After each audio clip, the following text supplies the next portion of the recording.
If you love Baltimore sports, you'll love WNST.net. Blogger gets his 5 minutes of fame here on WNST. All right, well, thank you again for having me on, Nestor. Thanks to WNST and to Glenn Clark for putting me on the Crabs and Beer. I do always appreciate the Crabs and Beer every day that I can check it out on WNST.net. What I wanted to do with my 5 minutes is try to offer to two Baltimore sports goats my sincerest apologies and an apology on behalf of the Baltimore area. I want to talk about one Raven and I want to talk about one Oriole. To begin with, let me talk about your Baltimore Ravens. There were a lot of departures during the offseason. Jason Brown's gone, Terrence Copper's gone, Corey Ivy's gone, Jim Leonard's gone, Bart Scott is in New York. Matt Stover's probably on the way out, Lorenzo Neal is probably on the way out, and so too is Daniel Wilcox, amongst others. I'd like to credit Tony Wisniewski at Examiner.com, former intern here at WNST, and the Sports Examiner at Examiner.com for helping me out and talking to me about Ravens, keeping me up to date on all things going on there. But one person I want to apologize to is Kyle Boller, your newest St. Louis Ram. Kyle Boller spent a long time here in Baltimore and he took a lot of flack. We don't worry about Kyle Boller anymore because the Kyle Boller era has been over for a pretty long time.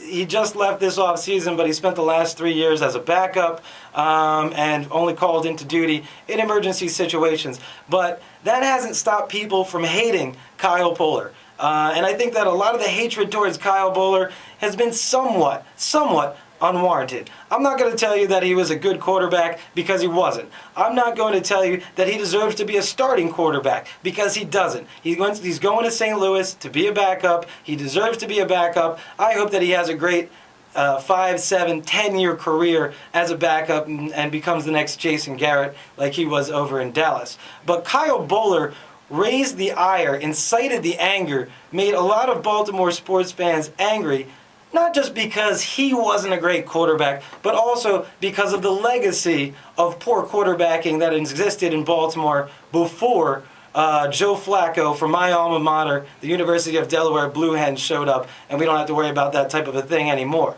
But a lot of people hated Kyle Boller because they really didn't just hate Kyle Boller, they hated Scott Mitchell. They didn't really just hate Kyle Boller, they hated Trent Dilfer. They hated Elvis Gerback for giving it a year and giving up. They hated Chris Redman, and they hated all the has-beens and never-weres and all the Jeff Blakes of the world. And so Kyle Boller, I'm sorry, we're sorry, good luck in St. Louis, and I hope you have a good 5, 7, or 10-year career ahead of you.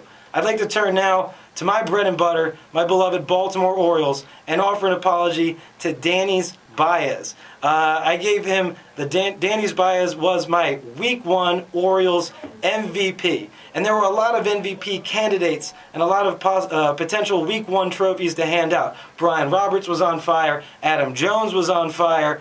Nick Markakis was getting done at the plate and earned himself a save in right field, if you're allowed to give a save to a right fielder. Aubrey Huff went 4 for 5 last night, and like I said, he didn't jack it, but he got some good wood on the ball. You got to give him credit for that. Jeremy Guthrie is 2-0. Koji Uehara is 2-0, although I think he has an ERA of like 9, so you can't give him too much credit. And Danny's Baez broke down a little bit yesterday, showed some signs of the old Danny's Baez yesterday, but in his first week, Danny's Baez put in 3.2 innings, fanned 5, let 0 people on base, no walks, no hits, no nothing. And so I've got to give credit where credit is due, because in the past and for the past couple of years, both in person and in writing, whenever I've gotten an opportunity to do so, I've trashed Danny's Baez. I've called him a bum. I've accused him of stealing money. I've said that the stupidest thing that the Orioles could have possibly have done was to give the guy $19 million. Now, he hasn't, in 2 appearances, made up for that $19 million. But he's done a pretty good job of showing that he at least has a little bit of potential. He at least has something in the tank that I didn't know that he had in the tank before. So I've got to give Danny's Baez credit because I dogged on him for so long. So the Orioles are 5-2. You've got to be excited about that. I'm going up to Boston on Saturday. I'm going to try to take some video, put it up on the web, put it on WNST.net. So I'll be up there in Boston.